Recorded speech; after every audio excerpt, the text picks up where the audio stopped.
প্রিয় দর্শক, আসসালামু আলাইকুম। সবাই কেমন আছেন? আশা করি অনেক অনেক ভালো আছেন। তো আজকে চলে আসলাম আমাদের ভোলার সবচেয়ে সৌন্দর্যপূর্ণ একটা স্থান। আপনার আমাদের চরপেশনে এটা একটা গর্বের স্থান। মানে এই জায়গায় অনেক মানুষ ঘুরতে আসে। সেটা হচ্ছে বেতুয়া। বেতুয়া হচ্ছে চরপেশনের মধ্যে অন্যতম একটি সুন্দর স্থান।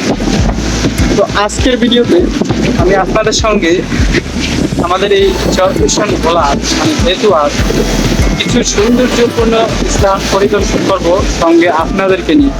তো ফুল ভিডিওটি জুড়ে আছি আমি মোহাম্মদ শফিউল রানা, আর আপনারা দেখতেছেন শফিউল রানা পেজ অ্যান্ড খান মোহাম্মদ সোহেল।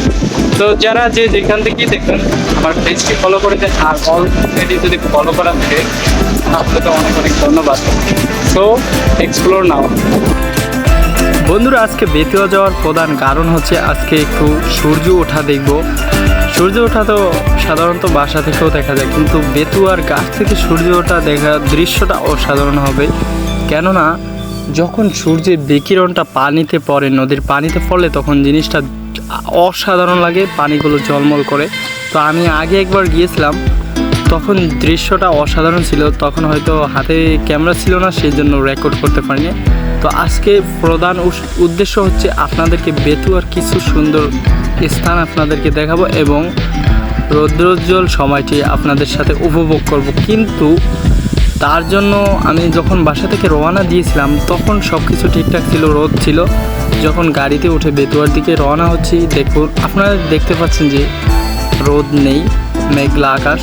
জানি না আজকে গিয়ে আপনার রৌদ্রোজ্জ্বল দৃশ্যটা দেখতে পারবো কিনা। তো এই যাওয়ার পথে বোরাকে বসে আমি কিছু ভিডিও করলাম।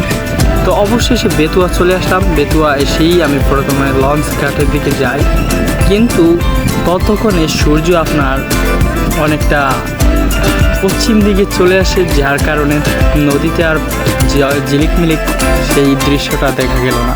তো এটা হচ্ছে বেতুয়ার একটা পার্ক। এই জায়গা হচ্ছে আপনার যারা এই জায়গাটাতে অনেকেই আসছেন আমার মনে হয়। তো যারা আসছেন এই জায়গাটা হয়তো চিনেন। এই জায়গাতে আপনার খাবার টাবার সার্ভ করা হয়। এখন সকালবেলা এই জন্য বন্ধ। তো আমি আসছি একদম ভোরবেলা, তারপর এসে সূর্য ওঠা দেখতে পারলাম না। আর এটা হচ্ছে চরপেশনের দিকে রোড, এটা দিয়ে চরপেশন যায়। তো এখানে আগে অনেকগুলো সুন্দর বসার টুল ছিল, সেই টুলগুলো নদী ভেঙে পড়ার কারণে সেগুলো উঠিয়ে নেওয়া হয়েছে। আজকে নদীর পার প্রচুর পরিমাণে বাতাস, তার উপর দিয়ে আবার নদীর পানিগুলো নদীর কিনারে এসে যে বাড়ি মারে, অসাধারণ একটা দৃশ্য, সেটা দেখবো এখন।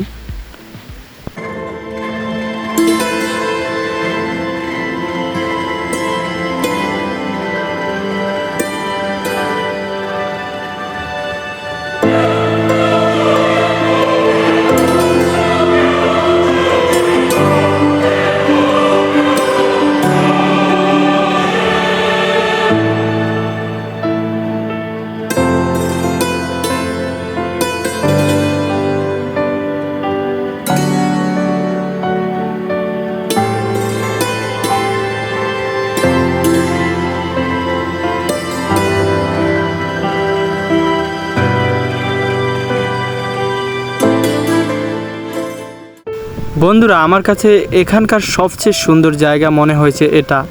কেননা এরকম একটা ফুচকার দোকান, তাও আবার গাছতলায়, অসাধারণ একটা দৃশ্য। তো আজকের ভিডিওটি আপনাদের কাছে কেমন লেগেছে এবং পরবর্তী ব্লগ কোথা থেকে দেখতে চান অবশ্যই এই ভিডিওতে কমেন্ট করবেন। ইনশাল্লাহ সেই জায়গা থেকে একটি ব্লগ দেওয়ার চেষ্টা করব। তো ভালো থাকুন, সুস্থ থাকুন, খোদা হাফেজ।